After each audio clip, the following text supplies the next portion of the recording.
when I grew up, in the house that I grew up in, it was so sad when that house burned down because it burned down a whole lot of memories for me. Oh, yeah. And I'll never forget the feeling that I had when I went back and saw the house that I grew up in from when I was about 4 years old until I left to go to Griffin to work. Burned to the ground, nothing but ashes there, and the furniture that was in there and everything was burned. Mm-hmm. But it was just something unbelievable that the house was gone. Mm-hmm. And I can, because I remember, I can just see the room that I had growing up in.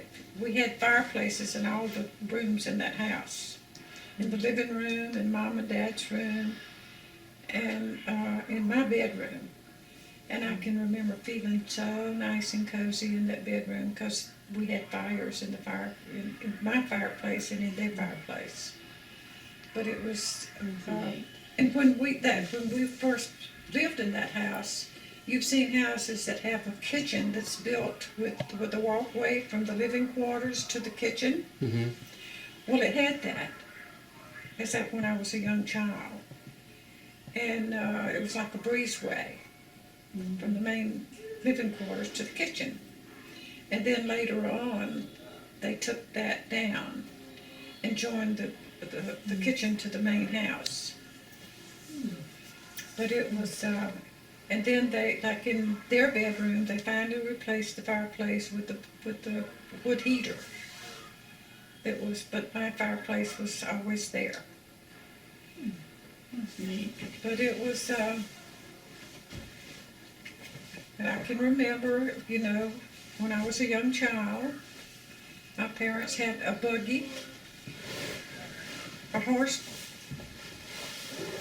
buggy, and I don't remember actually riding in the buggy that much, but I knew they had it for a while.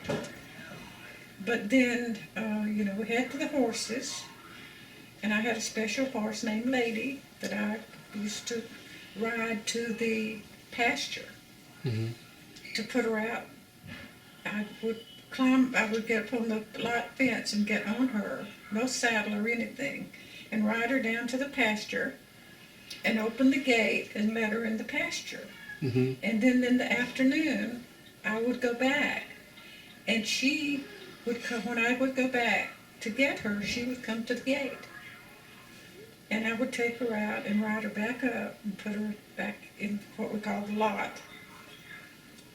And we had a big mulberry orchard.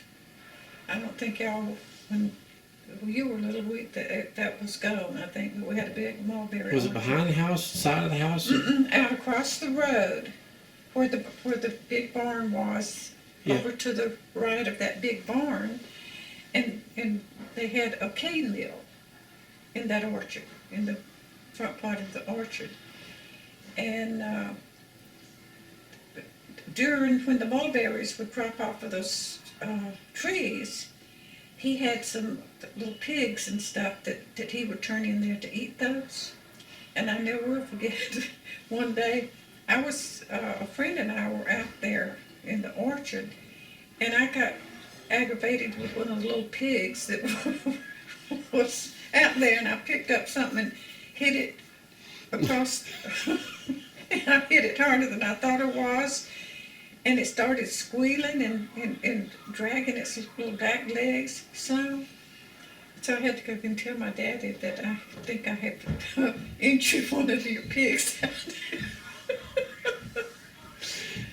And he said, he went out there to check on it, and he said, well, you probably just stunned him a little bit. It'll be okay. He'll be all right after this. But then I can remember them grinding cane out there, and it was horse-driven. Uh-huh. But anyway, Close their door. this friend and I would play in that mulberry orchard, and my daddy put a big swing out there. Mm-hmm. And we would swing in that swing, and then when we were playing, we would run around the edge of that cane mill where they put the cane juice in there, you know. And she fell when she was running around that one day and just split her chin open. Who did that? This little friend of mine that lived down in one of our houses that worked on the farm. Mm-hmm. And she was a real good friend of mine. And she had to have stitches put in her chin. But we stayed friends all for years. And then when they grew up and moved away from there, she moved to Milledgeville and got married. But we kept in touch for over the years for a long time. And I thought it was the greatest thing in the world when they started to weigh up the cotton, that he would call me out there to set down the weights of the cotton. And he paid them off every day before he'd take them back home.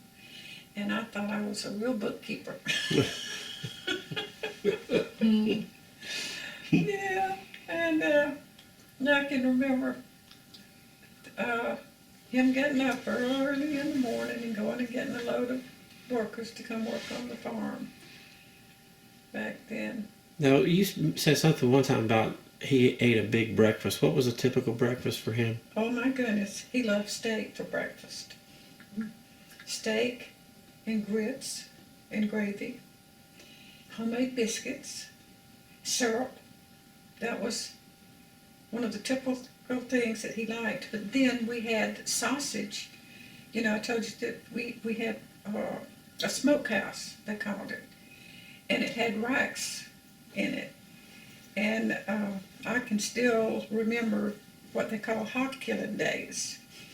And they would bring all these workers over there to help with the hog killing. My mom would fix lunch for these people that would come and help to work.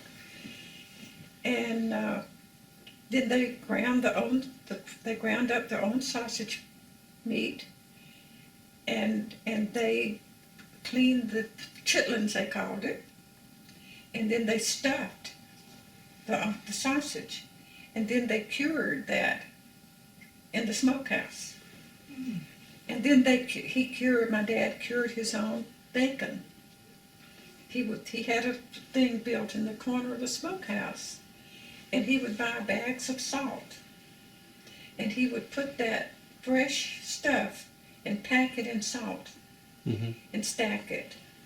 And that's how he cured. I don't know how many days it was that he left it in there to cure. But then when it got cured, would take it and hang it in the smokehouse. Would hang hams in there and the sausage after the sausage were put in there to cure. And when my mom would fix breakfast, all she'd do was go out there and cut some of those sausage Really? down and cook them. Mm-hmm. And we always had plenty of food to eat, Mm-hmm. because back during the war, they had cans of lard that would be this high, that they would render from the fat, Mm-hmm. from the hogs that they killed. And he had people, all of that stuff was hard to find during the wartime. Mm-hmm. And he would have people that would come over there and just pay most anything for a can of that lard. Really? Yeah. And syrup, Mm-hmm. you know, we had syrup that was made right out there in the syrup kettle. And people would want to buy some of that. And then, back during that time, he decided that he wanted to buy a car. And I'll never forget the first car that he bought. He thought there was nothing but a Ford car. And he was one of the first people in that little area where we lived there to have a new car. Really? Mm-hmm. What were the roads like back then? Well, then the roads were dirt roads coming to our house. He was so careful with that car. He would drive it somewhere, and he learned to drive on his own. Mm-hmm. And when he would go somewhere on those roads that he would get dust and stuff on that car, and he'd bring it home, he would clean every bit of that stuff. Each time he drove it and came back home, he reminded me of that woman that used to live in front of your Aunt Ruth. I mean, that man that lived in front of Aunt Ruth, because even on paved roads, when he would come home, he would clean that car before he put it in the garage. Mm. But, yeah, my daddy was so proud of that car. But, and I can remember talking about the cotton. He would, back then, had wagons that they took the cotton to the cotton gin. And so he would let me, when he would take it to the cotton gin, sometimes he would let me get up on top of that cotton and ride in the wagon to the cotton gin. Wait, was this a horse-pulled wagon? Mm-hmm. Okay. How many horses pull the wagon? Uh-huh. How many horses pull the wagon? 2 horses. 2? And, no, I take that back. It was not but 1 horse that pulled that wagon. How long did it take to get to cotton gin? Well, it was not that long because, we didn't live too far out of Dexter, and that's Yeah. where the cotton gin was. Yeah. And then when we would get there, he would help me down, and they had this big thing about this big around that they would put down on the cotton, top of the cotton in the wagon, and suck that cotton up. And then when it came out, it was in this huge bale, Mm-hmm. and they would pay him so much per bale Mm-hmm. for that cotton. But I thought that was great to get to ride on that cotton over to the gin. But it was lots and lots of memories when I was growing up. And I think I told you about the time that we were going to go out and work in the field one time, me and Lehman and Tommy.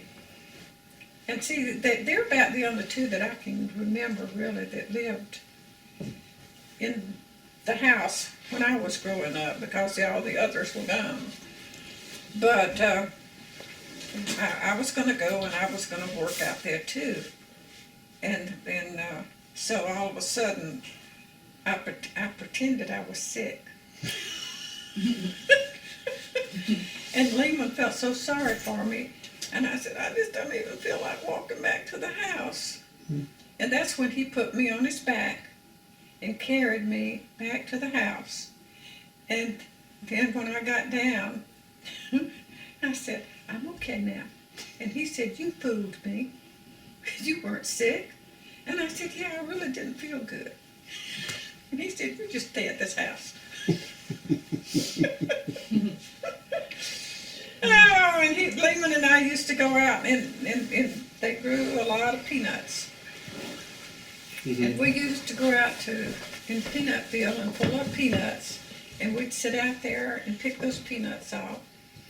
And then after we got a lot of peanuts picked off, we would call our friends and tell them that we were going to have a peanut boiling. And my mom had this big pot that she used to boil her clothes in. And we'd clean that pot out, and we'd put the peanuts in that big pot. It was about this big around. And boil the peanuts. And we'd just have so much fun having all the people over there to come to the peanut boiling. How many people would come to the peanut boiling? Oh, it'd probably, there's not that many in that community. We'd have about 7 or 8 people that would come over, and sometimes more if they were not busy doing something else. But Mm-hmm. it was, we didn't have a lot of stuff like the kids have today. We had to pretend when I was real little that we had, I built playhouses out in the yard. I used to build my own little animals out of maypops. Have you ever heard of a maypop? Mm-hmm. And I would take these match stems that came in the boxes, the big matches, and I would make their legs and their arms, and I'd use different things for the eyes and all this, and I made I made a lot of those things that I played with out in the playhouse. Where you got that from? Yeah. Go ahead. But anyway, it's, and oh, one day I went out, I was going out to my playhouse and I saw this snake and it was so big. This part of the head was just so big, and I went run back in the house and I said, I don't know what's wrong with this snake out here, but he's got one of the biggest heads I ever saw. And I remember my mom came out there and she said, well, let me get something and chop the snake. And she got an axe and chopped the snake and Is it an animal? this frog I figured. out of his mouth. He just swallowed this frog. Mm-hmm.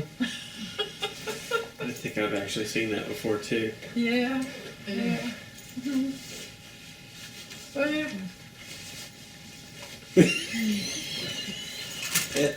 Okay.